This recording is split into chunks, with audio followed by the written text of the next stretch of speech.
selling out the Forum. You know, first Madison Square Garden, now the Forum. And he's doing it because the fans just want to see him in the ring, regardless of who he fights against. Tom, obviously. Dante's Boxing Nation. Sitting in the back. I just was sitting in the back with Tom Loeffler, the guy who. We gotta go. Okay, bro, I'm coming right now. I was sitting in the back with Tom Loeffler, and I'm just thinking, like, when is this fight gonna actually happen? You guys have to understand, I want the Triple G fight. Me and Triple G would be the best competitive middleweight fight that there is. There's no other person that has a chance to beat Triple G like I do. So we're waiting for that opportunity. I'm wanting that opportunity, but it just has to happen at the right time, because I'm not going to fight a Triple G for no chump change. Let me tell you that right now. So when the money gets right and the opportunity gets right, let's do it for when everything is worth the marbles. You understand? How much does it take? It just takes enough to make me comfortable, and like I still want. He's the guy to beat, right? And I understand that. So are you. Right. But I'm still second to Golovkin because he's been in the game a little longer than I have. He solidified his spot for a little longer than I have. So I respect the game. But in the same breath, it's like, offer me the right money. If we could do this yesterday. They're not offering the right money right now, so it's just like, let's build up until I can get to a certain platform where it'll pay for itself. How much they offer?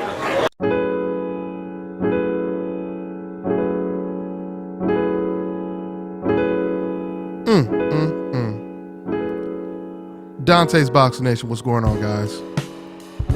Man, I hate to be the bearer of bad news, but it looks like, according to reports, we have more bad news from what I just reported yesterday. Yesterday, I reported things didn't look good when it comes to negotiations between Gennady Golovkin and Danny Jacobs. I had a hunch that when Danny Jacobs, this clip that I just played for you guys, this was back following the Thurman versus Porter fight. That was immediately after that fight. And if you listen to the way Danny Jacobs was talking, I had a feeling Danny Jacobs was not going to end up facing Gennady Golovkin this soon. And it really sucks because this is the fight I really, really wanted to see. Matter of fact, I was going to go to New York and cover this fight live because that's how big this fight is.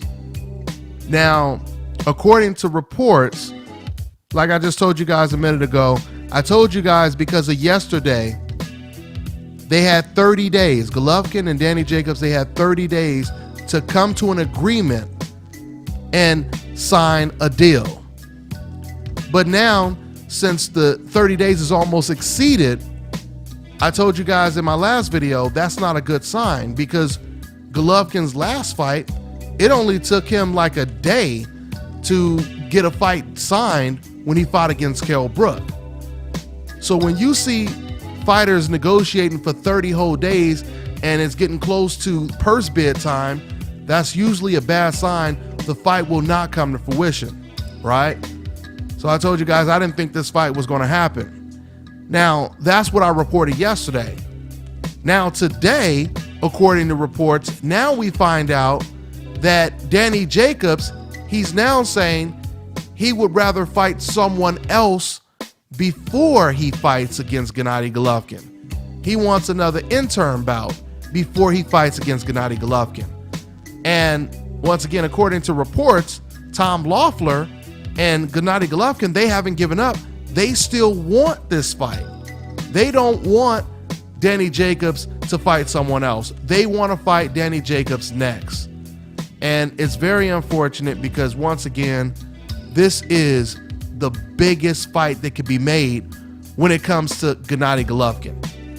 For Gennady Golovkin, in terms of opponents, I truly believe this is the biggest fight that could be made outside of Golovkin facing Kovalev versus Ward Winner, which we know that fight is not available for him right now.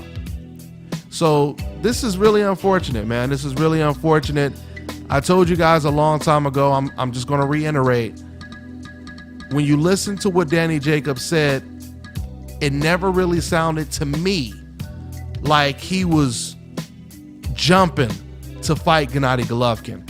And what's so sad about the situation is I truly believe that Danny Jacobs, he has the best chance to pull off an upset and possibly beat Gennady Golovkin. I'm not saying he will beat him, but I'm saying that's a 50-50 fight right there. I mean, you know, I always think about the fact that Danny Jacobs, he's been knocked out before. So with that being said, it's kind of hard to determine how he would deal with Gennady Golovkin's punching power. But at the same time, the same thing could be said about Gennady Golovkin. We haven't really seen Gennady Golovkin get touched up by a guy who has the same type of power that he does. And I truly believe that Danny Jacobs, his power is very similar to Gennady Golovkin's. Let's just say if it was on a scale 1 to 10, you could probably say Golovkin is a 10 and Danny Jacobs is a 9, or maybe Golovkin is a 9 and Jacobs is a 9. We really don't know. But the bottom line is this is really bad news. This is really, really bad news. I don't think the fight is going to happen after this news. And I say that because you could tell that Gennady Golovkin, once again, according to reports, they're still pushing for the fight.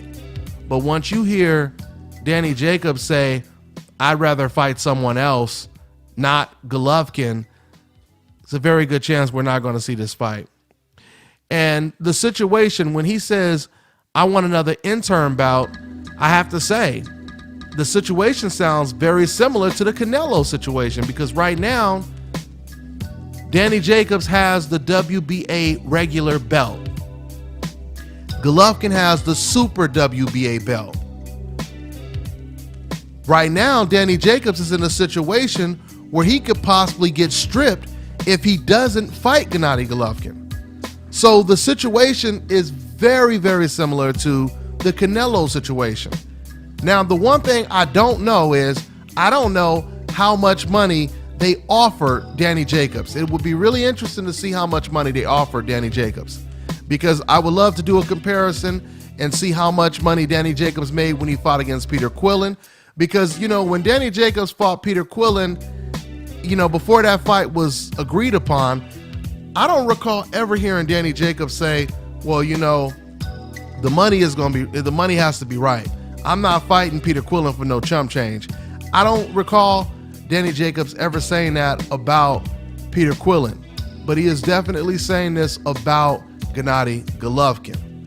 Once again, I don't know how much money was offered to him. Now, and of course, if it was some type of ridiculous, you know, Lomachenko, Guillermo Rigondeaux type of offer, then I understand Danny Jacobs not taking the fight. For those of you guys who don't know, when Lomachenko and Guillermo Rigondeaux were negotiating, they offered Guillermo Rigondeaux $500,000. When Guillermo Rigondeaux, he made damn near $800,000 when he fought against Nonito Donaire.